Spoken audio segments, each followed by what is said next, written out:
साथियों नमस्कार। मैं कौशिक नौगाई आपके अपने YouTube channel no confusion sir में आपका एक बार फिर स्वागत करता हूँ। और मैंने अभी आपसे कहा था कि मैं आजकल इम्पेरेटिव जो सेंटेंसेस हैं यानी डेली यूज़ के जो सेंटेंस हैं आमतौर पर जिनका हमारे जीवन में बहुत महत्वपूर्ण योगदान होता है उनका लगातार सीरीज लेकर के आपके सामने आ रहा हूँ। और ये इसका 4th पार्ट है साथियों। 1, 2, 3 मैं ऑलरेडी आपके सामने अपलोड कर चुका हूँ। ये इसका 4th पार्ट है और मैं पूरी उम्मीद करता हूँ, पूरी आशा करता हूँ कि आपको ये अच्छा लग रहा होगा और आपको ये पसंद भी आएगा, ऐसा मुझे लगता है।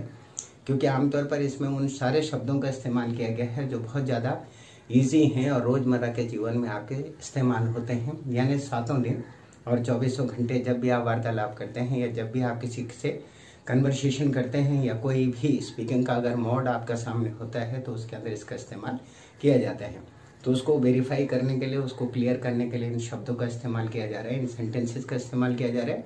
तो ये है रोज़मर्रा के इस्तेमाल में होने वाले शब्द। मैं बार बार आपसे एक गुजारिश करता हूँ, एक प्रार्थना करता हूँ, एक रिक्वेस्ट करता हूँ कि प्लीज़ आप इस चैनल को मैक्सिमम सब्सक्राइब करें, ज़्यादा से ज़्यादा लोगों तक भेजने का इसको कष्ट करें। क्योंकि साथियों आपके सपोर्ट से ही हम इसे आगे चला पाएंगे। और अगर इसे ज़िंदा रखना है तो आमतौर पर आपका सब्सक्रिप्शन हमारे लिए बहुत ज़्यादा आवश्यक है। आपके कमेंट्स, आपकी लाइक्स हमारे लिए बहुत ज़्यादा आवश्यक है। क्योंकि बहुत मेहनत करके ही हम इन सारी चीज़ों को आप तक पहुंचा पाते हैं। बड़ा प्रयास इसके लिए जो है किया जाता है और ये कोशिश करता हूं कि बहुत अच्छे और बहुत सिंपल तरीके से आपके जहन में आ जाए, आपके दिमाग में आ जाए। तो उसका मैं नेक्स्ट पार्ट लेकर के चल रहा हूँ।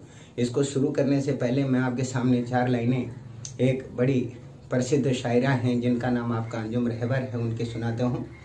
और वो ये है कि मैं तुमको भुला रही थी कि तुम याद आ गए, मैं तुमको भुला रही थी कि तुम याद आ गए, मैं जहर खा रही थी कि तुम याद आ गए, मैं जहर खा रही थी कि तुम याद आ गए। जिसको ईमान समझिए या कुफ्र समझिए, कुफ्र का मतलब होता है जब हम किसी के अपोजिट में चले जाते हैं, किसी के विरोध में चले जाते हैं। तो इसे ईमान समझिए या कुफ्र समझिए। मैं सिर झुका रही थी कि तुम याद आ गए, मैं सिर झुका रही थी कि तुम याद आ गए। और लास्ट में वो आपसे कहते हैं कि अंजुम तुम्हारा शहर है जिस तरफ, अंजुम तुम्हारा शहर है जिस तरफ एक ट्रेन जा रही थी और तुम याद आ गए। तो साथियों हमारी जो मंजिल है, हमारा जो कुफ्र है, हमारा जो ईमान है, वो सब आप हैं और हमारी जो याद है वो आप हैं। तो आपसे मेरी बार बार ये इल्तिजा रहती है, प्रार्थना रहती है कि प्लीज़ हमें सहयोग करें, तभी जा करके हम इन चीज़ों को आपके सामने रख पाएंगे और इसके विषय में बात कर पाएंगे। इसका पहला सेंटेंस है आपका नंबर 1 है, डेली यूजेज सेंटेंस है। नंबर पहला है मेहमानों के हाथ धुला दो। तो बिल्कुल सिंपल है, मेहमानों के हाथ धुला दो। Help the guest wash their hands, help the guest wash their hands, ये है मेहमानों के हाथ धुला दो। उससे अगला है आपका अपना लेख संवारो, तो इम्प्रूव योर हैंड राइटिंग, अपना लेख संवारो, इम्प्रूव योर हैंड राइटिंग। उससे अगला है आपका मोटरें यहाँ खड़ी मत करो, तो do not park here, do not park here, ठीक है। उससे अगला है आपका फर्श पर मत थूको, do not spit on the floor, फर्श पर मत थूको, do not spit on the floor. उससे अगला है आपका कपड़ों को इस्त्री करो, आयरन द क्लॉथ्स। बिल्कुल सिंपल सेंटेंस है ये, देखिए ना, रोज हमारे जीवन में इस्तेमाल होते हैं और इनको याद करने की रिक्वायरमेंट है और प्रैक्टिस की रिक्वायरमेंट है। तो कपड़ों को इस्त्री करो, आयरन ऑन द क्लॉथ या आयरन द क्लॉथ। साइकिल में हवा भर दो, इन्फ्लेट द साइकिल। अब देखिए साइकिल में हवा भरो का फील्ड द साइकिल नहीं हुआ या फील्ड कुछ ऐसा करके नहीं हुआ, इन्फ्लेट इसलिए हुआ साथियों कि उसमें एक खास प्रकार के इंस्ट्रूमेंट का इस्तेमाल किया जाता है जो प्रेशर से हवा को क्या करता है, अंदर डालता है। इसके लिए किसका इस्तेमाल हुआ है, इन्फ्लेट का। तो ये है आपका इन्फ्लेट द साइकिल। उससे नेक्स्ट है आपका जल्दी करो, तो इसका आप हरी अप लिख सकते हैं या मेक हेस्ट लिख सकते हैं, हरी अप या मेक हेस्ट। उससे अगला है आपका जबान बंद करो, तो ये बोलने की जरूरत नहीं है, ये तो हर कोई कह देता है। क्या कहता है, शट अप। जब भी आपको किसी को चुप कराना, अगर आप प्यार से बोलते हैं कि शांत हो जाइए, तो आप क्या कहेंगे, प्लीज कीप क्वाइट या प्लीज कीप साइलेंस। और अगर आप बोलते हैं चुप हो जाओ, यानी तर्ज बदल जाती है आपकी, तो तब आप क्या कहते हैं, शट अप, बोलना नहीं है भाई। उससे अगला है आपका दरवाजे की सिटकिनी लगा दो, तो बोल्ट द डोर। कुंडी लगा देते ना जब हम दरवाजे की, तो उसको बोला जाता है दरवाजे की सिटकिनी लगा दो, तो यह है आपका बोल्ट द डोर। उससे अगला है आपका मेरा हाथ छोड़ दो, तो let go my hand, let go my hand. और अगर होता मेरा हाथ पकड़ दो, तो तब क्या होता, कैच गो माई हैंड, यानी छोड़ने के लेट गो माई हैंड और पकड़ने के लिए कैच गो माई हैंड। उससे अगला है आपका दिया सलाई जलाओ, तो स्ट्राइक ए मैच। दिया सलाई माचिस के लिए बोला जाता है साथियों, तो अगर हम कहते हैं दिया सलाई जलाओ तो ये आपका हो गया स्ट्राइक अ मैच। उससे अगला है आपका पेंसिल से मत लिखो, do not write with pencil या do not write by pencil. उससे अगला है आपका नंगे पाँव मत चलो, do not walk without bare feet. Do not walk without मत कीजिए, do not walk bare feet. उससे नेक्स्ट है आपका इस मामले को दबा दो, हश अप द मैटर या बरीड दिस मैटर भी हो सकता है ना, हश अप द मैटर या बरीड दिस मैटर, कुछ भी लिख सकते हैं। उससे अगला है खाना परोसो, सर्व द फूड। खाना परोसो, सर्व द फूड। उससे अगला है अपने पिताजी को मेरी नमस्ते कहना, रिमेंबर टू योर फादर। इसका मतलब आपका ये हो गया कि मैं आपके पिताजी को याद कर रहा हूँ, दैट मीन्स उन्हें नमस्ते कर रहा हूँ। तो अगर ऐसा कोई वाक्य है कि अपने पिताजी को मेरे नमस्ते कहना, तो remember me to your father. उससे अगला है साथियों इधर उधर की मत आंको, तो do not beat about the bush, यानी खामखा के डींगे मत मारो यार। इसका हो गया do not beat about the bush. उससे अगला है आपका थोड़ी सी चीनी और डालो, तो ये है आपका एड लिटिल मोर शुगर, और इसी को हम कह सकते हैं पॉर सम मोर शुगर। पॉर POUR, पॉर सम मोर शुगर, यानी थोड़ी सी चीनी ऐड और डाल दो, या ऐड सम मोर शुगर, ठीक है। उससे अगला है आपका इस बोतल को कॉर्क लगाओ, तो cork this bottle. Cork English का ही वर्ड है जो ढक्कन के लिए इस्तेमाल किया गया है, तो कॉर्क दिस बॉटल का मतलब है इस बोतल को ढक्कन लगा दो। उससे अगला है उसकी मुट्ठी गर्म करो। जब हम रिश्वत देते हैं किसी को, तो इसके लिए हम क्या कह सकते हैं, नंबर 1 हम कह सकते हैं कि अगर हमारे पास है कि उसकी मुट्ठी गर्म करो, तो इसके लिए लिख सकते हैं टिप हिम या ब्राइब हिम या ग्रीस ऑन हिज पाम। 3 लिख सकते हैं आप, टिप हिम लिख सकते हैं, ब्राइब हिम लिख सकते हैं और ग्रीस ऑन हिज पाम लिख सकते हैं।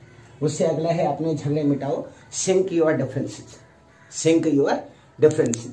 उससे अगला है आपका इसे घर समझिए, feel it at home, feel it at home. उससे अगला है आपका साफ साफ लिखो, घसीटे मत मारो। राइट आपका legibly, write legibly, do not scribble. Scribble का मतलब घसीटे हैं और लिजिबली का मतलब है बहुत साफ सुथरा बढ़िया तरीके से। तो ये है आपका साफ साफ लिखो, घसीटे मत मारो, तो right legibly, do not scribble. उससे अगला है साथियों आपका अपने वचन से मत फिरो, तो do not back out of your promise, do not back out of your promise. उससे अगला है आपका इस शब्द को शब्दकोश में देखो, तो ये है आप look up this word into dictionary या look up this word in dictionary. उससे अगला है आपका मेरा सिर मत खाओ, डू नॉट बॉदर मी। कोई तंग करता है ना आपको, बार बार ये बोल देता है वो बोल देता है, तो उसके लिए है आपका मेरा सिर मत खाओ, तो डू नॉट बॉदर मी। उससे अगला है आपका समय के पाबंद रहो, बी पंक्चुअल।